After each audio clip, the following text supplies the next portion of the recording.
Pemirsa, selalu ada hikmah. Assalamualaikum warahmatullahi wabarakatuh. Pemirsa, jalan hidup kita udah Allah yang aturin ya, sang pengatur skenario terbaik. Tapi, Masya Allah, ada yang menurut kita kayak ujiannya berat banget dengan segala macam permasalahannya. Kayak narasumber yang Koko hadirkan hari ini, dengan perjalanan hidupnya yang mungkin bagi kalian gak kepikir gimana bisa ngelaluinnya. Tapi sekarang lihat, Insya Allah ya, karirnya dari yang pernah kayak jualan donat, jadi OB, terus akhirnya sekarang sudah jadi konsultan, kuliah di kampus yang bagus, punya ilmunya. Dengan punya ilmunya itu sekarang orang nyari untuk mendapatkan nasihat dari beliau, Masya Allah. Assalamualaikum warahmatullahi wabarakatuh. Waalaikumsalam Ustaz. Sehat Mbak Devi? Alhamdulillah sehat. Alhamdulillah. Minta pelajaran dan hikmahnya. Gimana ceritanya dulu perjuangannya dari awal, ngerintis sampai akhirnya bisa kuliah, akhirnya jadi di posisi sekarang. Gimana perjuangannya Mbak? Monggo. Terima kasih ya Ustadz sebelumnya sudah mengundang saya ke sini. Saya itu sebetulnya nggak pernah merasa perjuangan saya itu berat ya. Karena pasti banyak sekali orang yang lebih berat daripada saya. Tapi ternyata kemarin setelah jadi ada seorang dosen di ITB, beliau juga influencer, selebgram, memang suka mengangkat kisah-kisah adik-adik kelasnya begitu. Kalau ditanya perjuangannya seperti apa, mungkin yang orang-orang suka apa ya, Masya Allah bilangnya gitu ya, kayak nggak makan 3 hari dulu pas waktu kuliah. Berat itu termasuk. Berat itu termasuk. Cuman itu tuh hanya terjadi di awal-awal aja. Kita kan sebagai manusia diberi akal ya sama Allah. Ketika nggak bisa makan, ya bagaimana caranya biar bisa makan. Kita keluar dari tempat tidur, dari kosan, apa kira-kira yang bisa kita manfaatkan di luar sana. Gitu Ustadz, ada yang jualan donat, jadi saya pikir kayaknya bisa nih bantu saya jualin dari situ. Jadi apa aja berarti yang pernah teh jualan donat? Jualan donat kayak saya kuliah di ITB, di Masjid Salman itu ada ibu-ibu yang biasanya menyediakan donat berkotak-kotak gitu kan, ada betul. Juga di sana. Itu biasanya untuk danus perkuliahan. Tapi waktu itu saya danus diri sendiri, dibawa 6 kotak gitu, dibawa ke kelas, atau kalau nggak habis saya ke kelas-kelas lain nunggu di depan. Kemudian kebetulan juga saya dulu kan membantu keluarga jualan di pinggir pantai. Itu banyak kerajinan-kerajinan manik-manik, terus yang dari kerang. Itu saya bawa dari rumah, saya masuk ke mall-mall. Meskipun saya juga waktu itu takut ya, kayak mall itu kan sesuatu yang istimewa sekali buat saya dulu. Masya Allah. Jadi masuk, mau nggak kalau saya titipin kerajinan-kerajinan tersebut, kayak cincin 750 perak gitu saat yang saya jual. Ya? Terus sempat dapat info juga yang sampai sempat tinggal di atas got, itu gimana ceritanya? Iya, jadi saya kan asalnya dari Jember. Orang tua saya atau orang-orang di Jember tuh memang kebanyakan kan merantaunya ke Bali. Iya, lebih dekat. Bapak saya juga seperti itu. Jadi mengambil, kalau misalkan ada yang pesan orderan kerajinan tangan biasanya. Bapak saya itu kerajinannya macam-macam lah, apa yang kira-kira bisa dilakukan, beliau lakukan. Kemudian membawa kami sekeluarga untuk ke Bali. Saya SD di Bali, dari setelah lulus TK sampai SD kelas 4 saya di Bali. Nah, itu pindah-pindah. Gambar yang di atas got itu salah satu kontrakan yang kami tinggalin dulu. Bareng sekeluarga. Berapa bersaudara Mbak? Saya 3 bersaudara. Jadi berlima di sini? Enggak sih, tapi waktu itu baru saya sendiri kan. Iya, belum lahir anak pertama. Jadi saya itu suka mengunjungi daerah-daerah yang terpaut dengan hati saya ya. Jadi yang ada sekarang itu adalah foto tahun 2023 kemarin saya silaturahmi ke sana, kemudian tahun 2012 saya ke sana juga. Napak tilas ya. Terus gimana itu kan berarti kan titik terendahnya ya Allah namanya belum seperti sekarang ada momen nahan lapar sampai 3 hari. Tapi toh terus akhirnya bisa nyampe kuliah di kampus yang kita tahu namanya besar di Indonesia, sampai akhirnya kepilih dan lulus. Gimana itu perjuangan untuk masuk kampus itu? Pernah sampai ditolak juga katanya? Iya, saya gap year tahun 2006. Kebetulan saya memang selalu juara umum ya, karena memang mengusahakan itu waktu sekolah SMA. Jadi SD kelas 4 saya sampai SD kelas 4 di Bali, kemudian mudik ke Jember, tinggal di rumah nenek, karena mungkin bapak saya mikir nggak worth it lagi nih di Bali. Nah, selama saya di Jember itu dari SD kelas 4 sampai SMA, saya mengusahakan untuk selalu juara. agar gratis SPP gitu ya. Iya, buat beasiswa. Dari situ sebetulnya belum kepikir saya akan kuliah. Kemudian ada kakak kelas, kakak kelas yang memviralkan tersebut namanya Mas Imam, memberi semangat, kalian harus kuliah. Saya kuliahnya di ITB gitu. Jadi hanya nama ITB lah yang ada di kepala saya. Oh, orang pinter kuliahnya di sana. Jadi saya mikirnya itu aja. Pokoknya harus masuk situ pokoknya harus masuk situ. Terus karena saya nggak tahu dunia luar ya, saya taunya cuma saya juara umum nih selama ini. Saya pede aja, ternyata gagal saya SPM persaingannya sekian banyak dari sekian. Betul. Yang bersaing pun sesama juara-juara kelasnya masing-masing ternyata. Karena nggak tahu ya, dunia luar tuh nggak tahu, saya terkungkung aja di desa itu. Nah, waktu itu akhirnya jadi ambil jurusannya? Waktu itu fakultas dulu kalau di ITB, Fakultas Teknik Sipil dan Lingkungan. Kemudian tahun pertama di ITB itu masih seperti SMA kelas 4. Jadi belajar kimia lagi, fisika lagi. Baru tahun kedua saya masuk jurusan, saya ambil teknik kelautan.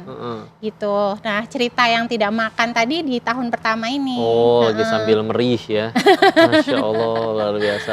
Terus akhirnya beres, lulus, dan akhirnya sampai dapat penghargaan nih. Penasaran kalau ceritanya, tapi nanti ditahan dulu biar supaya pemirsa penasaran juga, supaya pada tahu juga ya. Penasaran sampai akhirnya jadi konsultan dan dapat penghargaan dari yang tadi nahan lapar 3 hari. Jangan kemana-mana, tetap di Selalu Ada Hikmah. Selalu Ada Hikmah. Kita tadi udah lihat bagaimana perjuangan beliau dari yang sempat tinggal, mohon maaf ya, di atas got, menahan lapar 3 hari, apa aja dilakuin, jualan donat, jadi OB. Tapi sekarang kita bakal tanya, sekarang udah jadi konsultan, bahkan kemarin juga dapat penghargaan ya. Jadi akhirnya pertama tadi teknik sipil, kelautan, lulus S1 langsung ambil S2 atau enggak? Ada ngapain dulu? Ngapain dulu ini Ustadz? Jadi begitu masuk teknik kelautan, itu saya menghadap Kaprodi, yang saya kenapa mention cerita ini karena tadi ada OB gitu ya.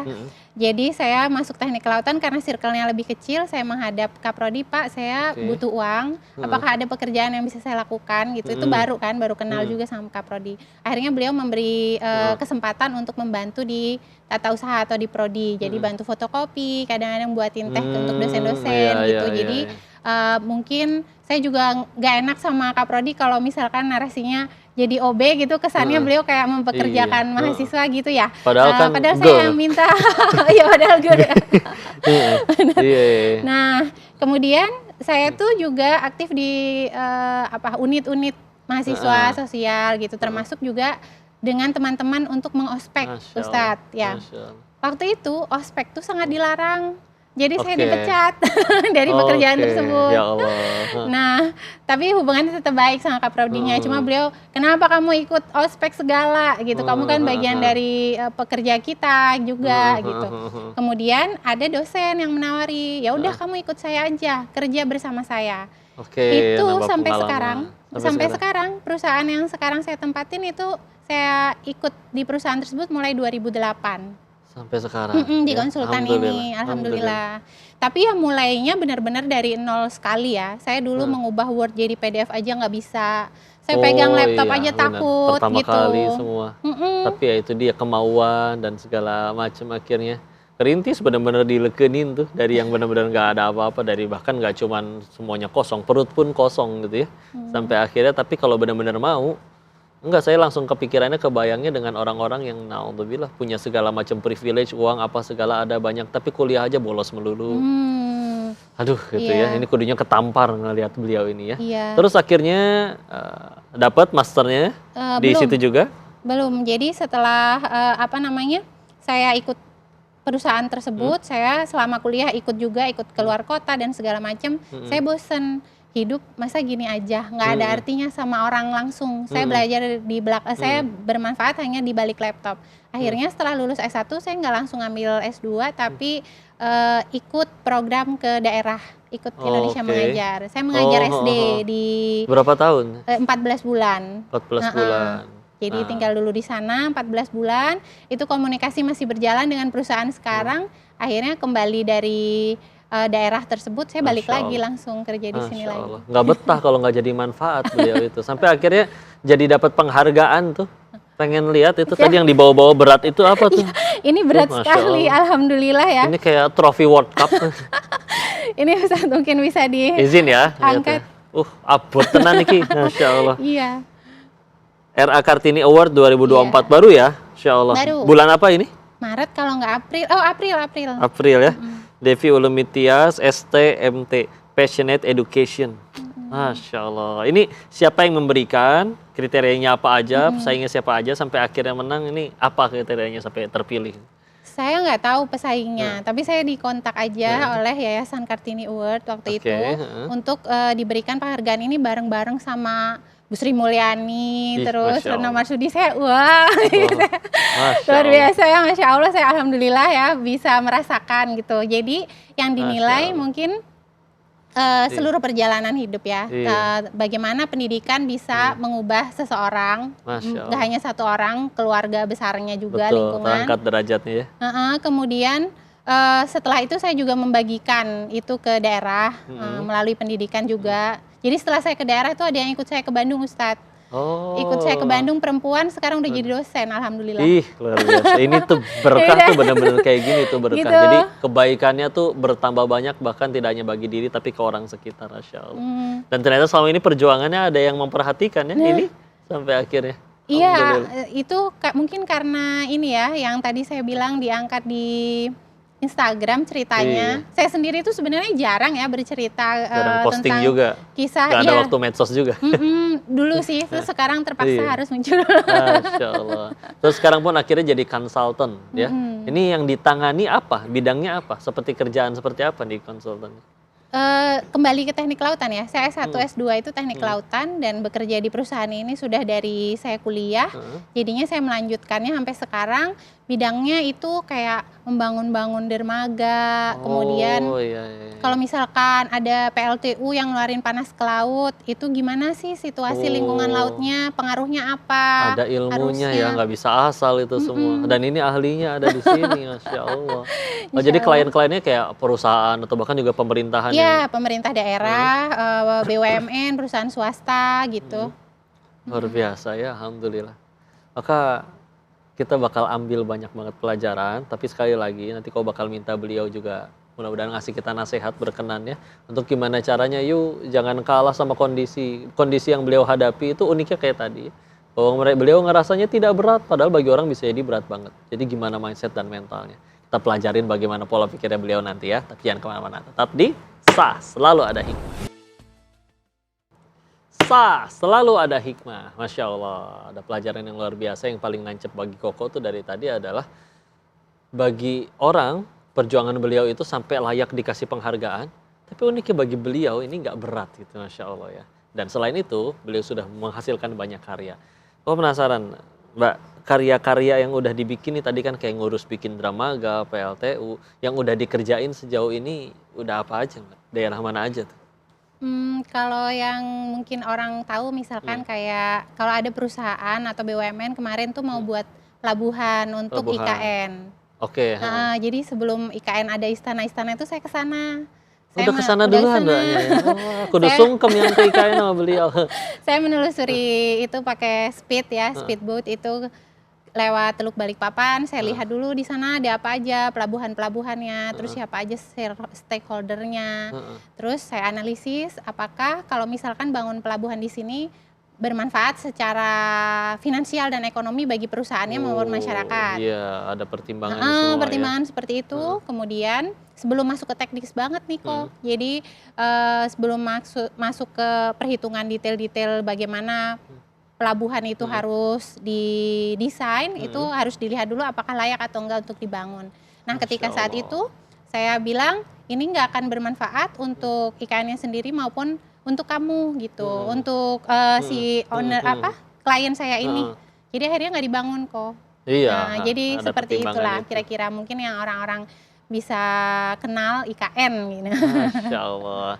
Jadi emang kan kita tahu ya dulu sebelum ada semua ini dibangun, kan ya aslinya mah ya udah mungkin cuman pantai, hutan, sampai akhir jadi pelabuhan itu nggak bisa asal bikin. Ada ilmunya nih dan beliau ngerti ilmunya. Dan yang paling kau garis bawahi tadi sekali lagi adalah kau bakal minta beliau ngasih motivasi karena tadi dia masalahnya orang di luar sana kita sama-sama punya masalah. Yang sholat gak sholat, taat gak taat, semua sama-sama punya masalah. Tapi kan ada yang memilih pengen hancur sama masalahnya, ada yang memilih malah menjadikan itu batu loncatan untuk naik lagi, naik lagi, naik lagi. Seperti beliau ini akhirnya mendapat posisi seperti ini. Kita bakal minta nasihatnya kepada yang nonton. Coba Mbak kasih wejangan supaya gimana caranya malah nggak hancur, malah jadi cengeng karena masalah. Kalau saya sih, menurut saya setiap orang punya cara masing-masing ya Ustadz ya. Kalau saya sendiri itu setelah berjalan sekian lama ini, kita harus keluar ya. Harus keluar dulu. Mungkin orang kalau misalkan sedih itu pengennya sendiri, gelap, meringkuk gitu ya. Mengasihani diri sendiri, setel lagu sedih. Benar, jadi makin kan suasana itu makin membuat kita tuh kayak aduh paling menderita sedunia. Kita harus keluar. Betul. Ngobrol sama orang. Saya paling seneng tuh ngobrol sama siapapun yang orang asing yang saya nggak kenal. Kita beli apa misalkan gorengan, ngobrol ya kan. Kesana lagi ketemu, saya tuh sering dulu naik kereta api bareng adik-adik pang. Saya ngobrol sudut pandang mereka tuh seperti apa, kesulitan mereka seperti apa. Iya, kenapa mereka kayak begitu. Betul. Jadi dari sana kita tahu orang lain tuh semuanya susah. Jadi kita susah bersama-sama, nggak perlu sendirian. Iya, susah-susah lah ya, anggap solusi belum ketemu. Tapi daripada ngancurin diri sendiri, mendingan yuk nangis sama-sama aja. Beres nangis, enak, damai, tenang, nyaman, udah fokus lagi, move on. Nggak move on juga masa iya pengen nangis terus, sedih melulu. Ya, kan Masya Allah ya. Siapa yang nolong kalau bukan kita ya, masa kayak kata Allah, kamu gitu-gitu aja aku mau nolong gimana ya kan? Ya. Maka benar banget ya, ini kesimpulannya Masya Allah, bahwa Allah itu memang pasti udah ngukur bahwa masalah tiap orang itu nggak akan melebihi kemampuannya. Tapi memang yuk kitanya juga harus melayakan diri jadi orang yang ditolong. Karena kalau kitanya nggak merayakan diri untuk ditolong, ya memang betul lah, begitulah bahwa innallaha la yughayyiru ma biqaumin hatta yughayyiru ma bi anfusihim. Allah tidak akan menolong suatu kaum sebelum dia berusaha pengen nolong dirinya sendiri. Kalau dia memilihnya malah untuk memilih pengen hancur, mengasihani diri sendiri, rugi banget, nggak move on. Lagian, kalau teringat nasihatnya Umar bin Khattab radhiyallahu anhu, kalau kita nyerah sama keadaan, marah dengan takdir Allah, masalahnya nggak beres-beres, terus dapat dosa, kufur. Na'udzubillah. Tapi kalau kita pengen bertahan, bahkan bangkit dengan masalah yang Allah kasih, maka setiap kepahitannya jadi pahala luar biasa, dan hasilnya dia juga jadi orang manusia yang luar biasa. Sehingga yuk bismillah ya, mudah-mudahan dengan pelajaran dari Mbak Devi ini, Masya Allah bisa membuat kita, yuk jangan sok-sokan adu nasib, masalah beliau lebih besar.